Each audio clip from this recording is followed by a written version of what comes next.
Hello everyone, this is Mr. Informal back with a new, latest, and greatest Mr. Informal Podcast. We are on the 195 of the Mr. Informal Podcast. Yes, 195. I hope you are doing well today. I hope you are healthy and I hope you are enjoying life. Certainly I am enjoying life. Glad that the hot weather is here. Finally can go out without layering up. Also finally can go out and enjoying the sunshine. So first and foremost, I just want to let you know, please do not forget to add me on Instagram, MisterInformal, and then check out my website. Got some great stuff over there, mrinformal.com, mrinformal.com. So these are the 4 topics for the Mr. Informal Podcast 195. Spotify is integrating NFTs. Yes, music artists all can create NFTs over there. Second topic, inflation in e-commerce and retail are taking a hit. Basically, it's in effect right now. Number 3, a lot of people still don't know what a metaverse is. I mean, heck, I don't know what a metaverse is. Last but not least, topic number 4 is tech fatigue. After being stuck for 2 years inside, online, blah, blah, blah, playing games, people are going out more often and just getting tired of being online all the time. And so those are the 4 topics for this Mr. Informal Podcast. And so let's go ahead and start the podcast. Topic number 1 is from hypemoon.com. Spotify to integrate artist NFTs on its platform. Spotify has reportedly started the integration of NFTs to its artist profile pages. The new integration will allow artists to display, promote, and sell their own NFTs in the app. At this time, the offering is still in beta, with select users like Steve Aoki and the Wombats being part of the test. Users of the app have started reporting surveys related to the new offering as early as May 13, with different examples of how the NFT might be rolled out. One of the concepts asks users to imagine their most listened to artist dropping an NFT which release of their new album, adding that the collection will act as a proof that the user is a superfan and that its value is likely to increase as the artist's fame does. What does that even mean? The survey also asked users how much would they pay, from a range of free to $150 plus, and what use case they would like to see surrounding the NFTs. Well, look, it's really simple. I rather think that it shouldn't just be called an NFT at all. If you want to talk about NFT, it should just be a unique type item, whether it be a digital item or a physical item.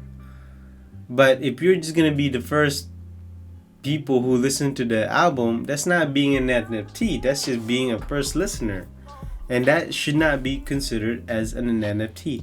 I believe that if artists want to sell their digital merchandise or physical merchandise into Spotify and just make it a one-off of something, then yeah, sure, you can call it NFT. But this type, no way. And free at $150 plus, man, I don't know what Spotify is talking about, but that is one rich user to be spending $150 on their favorite artist.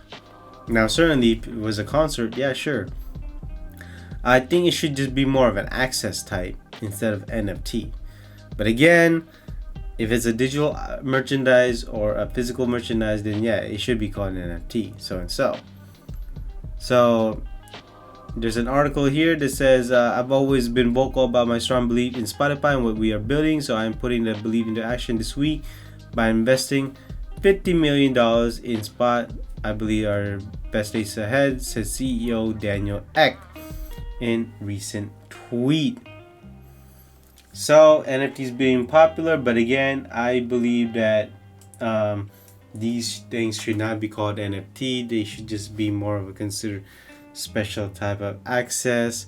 Also, what would artists consider as NFTs? I think this is drawing the line. This is just such a gray area that people are just using NFT just because it's a it thing to say nowadays. On to topic number 2 from retail.com, titled Inflation Finally Showed Online in April but Remained Punishingly High Overall. April brought the first signs of slowing growth to online inflation, according to Adobe's Digital Price Index, which found online prices drop 0.5% month to month, but were still up 2.9% year over year. Prices fell across more than half of the 18 product categories tracked by Adobe on a monthly basis. As the cost of borrowing and economic uncertainty rises for consumers, we are beginning to see the early impact on both online inflation and spend. Patrick Brown, Vice President of Growth Marketing Insights at Adobe. The Federal Consumer Price Index showed prices rose 0.3% month to month across the economy in April. Wow. So look, I'm not surprised by this. Inflation has gotten the best of us all over the world. It's not just the US. Also, note the fact that the pandemic is not even over yet. Also, note the fact that there's a war going on. There's also gas prices going up, food shortages at certain areas of the food industry, and there's a lot of things happening right now. And so, consumer spending probably went down, but as you can tell, consumer spending is still going up just a little bit, even if it's just a little, which is great news for the economy. I think that's what you want. You don't want consumers to spend less. At least you want consumers to spend here and there, but not a lot, because that's how the economy grows. And also businesses make more money, and so employees get paid, and the cycle is right there. And it's not just online, obviously, it's also in the physical. What used to cost $1 is now could be cost $2, or it could be $1.20. And I think that with summer being here, people are more often to go out and go to physical stores instead of online. And don't get me wrong, there's still people ordering online, but I think people just prefer going out, basically just in general going out. It could be the mall, it could be your favorite boutique shop, it could be hiking, it could be wherever it is. And so it is disheartening. I don't like inflation, but I know sometimes inflation is needed, but not in an extreme way, such as what's happening right now. This is such an extreme inflation because every month there seems to be an inflation. It could be every 2 months, or it could be every quarter there's another inflation. So it's really bad. Obviously our leaders that is in office is not doing so well, but whatever, that's a whole different topic. And all I can say is that save your money, or maybe right now it's a good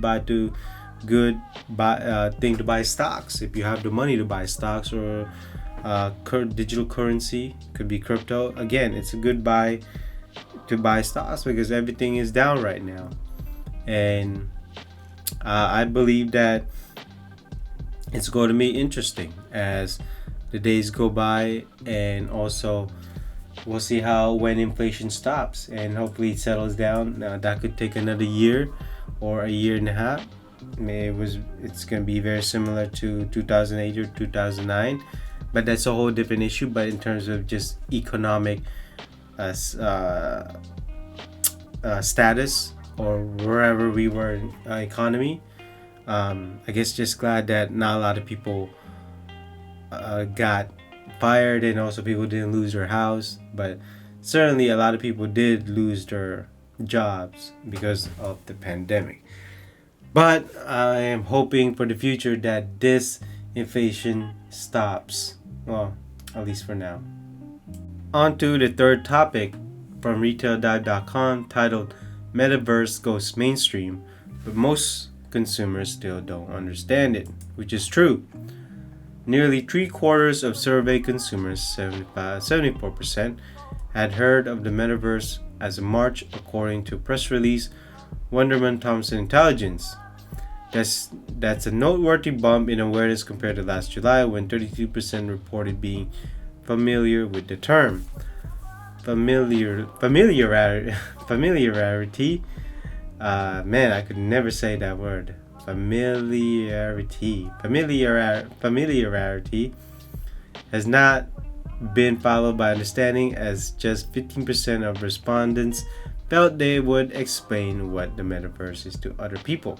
Despite this, 2/3 of consumers believe the concept could be life-changing. 68% describe it as the next internet, and 74% say it represented the future. Worries persist around metaverse, with 72% concerns about children's privacy and 66% about children's safety.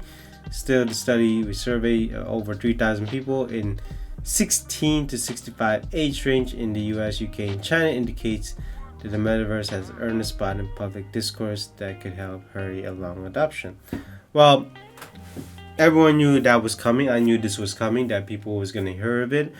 And it is not surprising that people still don't know what a metaverse is. Even I don't know what a metaverse is, because it's not defined. You got different companies saying, oh, there's a metaverse, so and so, when it's really not. I believe that, to me, a metaverse used to be called virtual reality, where you go online or somewhere virtual and you have this experience. That, to me, is the closest thing I would think a metaverse is. It cannot just be Facebook or Meta saying that, okay, you have an Oculus, here's what's gonna here's what you're gonna do. Hello, that sounds like virtual reality to me. Yes, you have different things you can do. You could go to places. You can have NFTs. You can stay in this world. I mean, it's almost as if it's a digital resort. But again, I am not surprised that parents are concerned about their children's safety.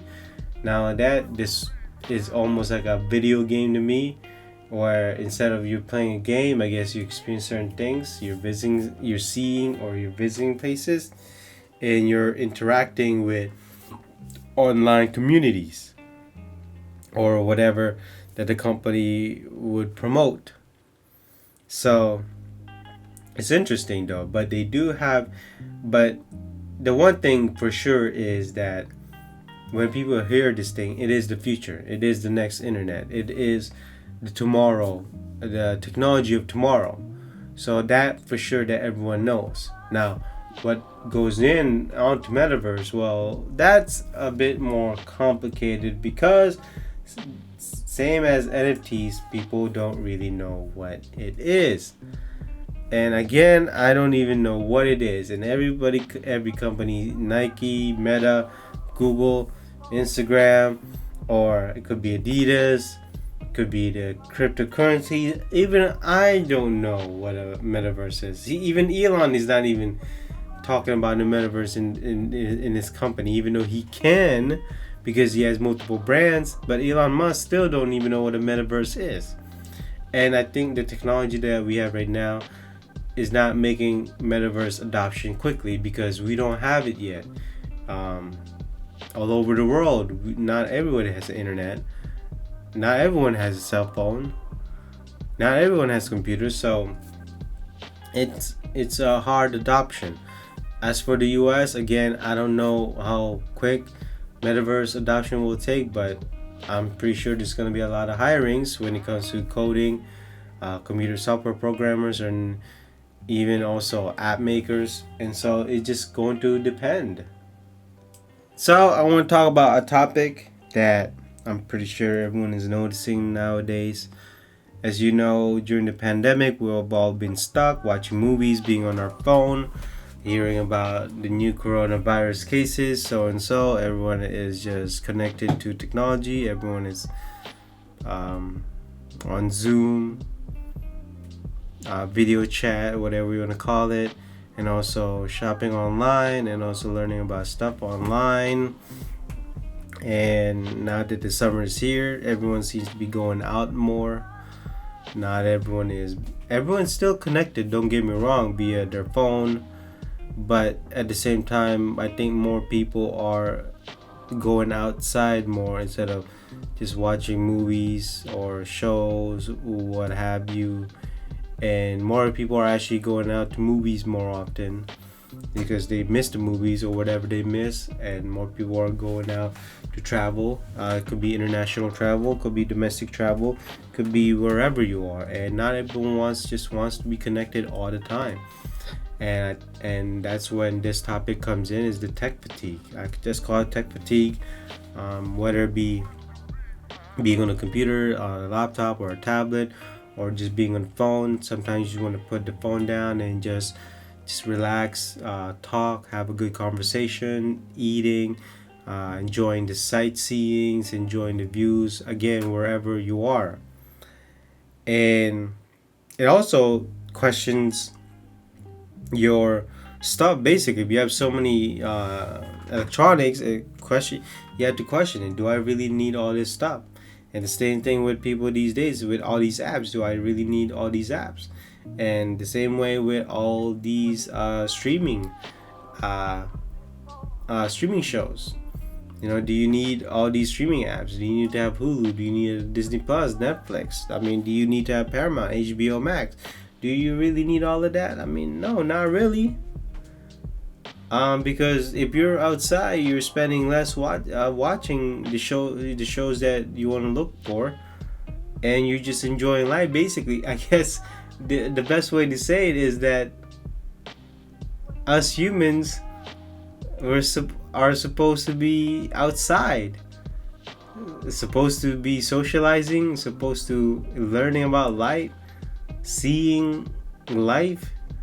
We're not supposed to be staying in one place. That's how the basic humanity have always been. It's never been staying at home, looking at apps, being online all the time.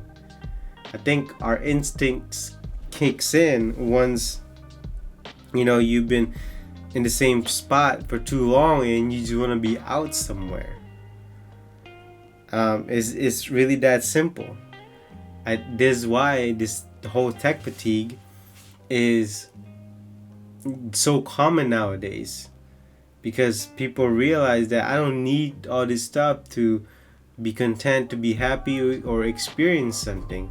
Because you really have to think about it. If you really want to experience something, do you really need your phone? You don't. Now, if you want to record your experiences, then yes, you need some kind of device to record it. But in actuality, you don't need it, because experience is about certain emotions, certain feelings that you get through it. It's also an action that you have to do. This is why it's called an experience. And when you're just being on the phone, you're not really experiencing anything, because you can do that at home. And this is why when the summer comes, people want to go out. It just so happens that at the same time, the pandemic is waning down, and it's not as potent as it used to be. But the coronavirus is starting to be no more, and people are just enjoying life, and people realizing that I don't need all these stuff to, I guess, make me happy. And so that basically concludes this Mr. Informal Podcast 195. I hope you enjoyed listening to me. I hope you listened to me from beginning to end. And if you did, I am very thankful. And hopefully you gave you some insights, and I made you learn something new that you did not know before. And so that is the Mr. Informal Podcast in 195. And please do not forget to add me on Instagram, MISTERINFORMAL. And then check out my website, mrinformal.com, mrinformal.com. And so I will see you in the next podcast. This is Mr. Informal signing out. Bye-bye.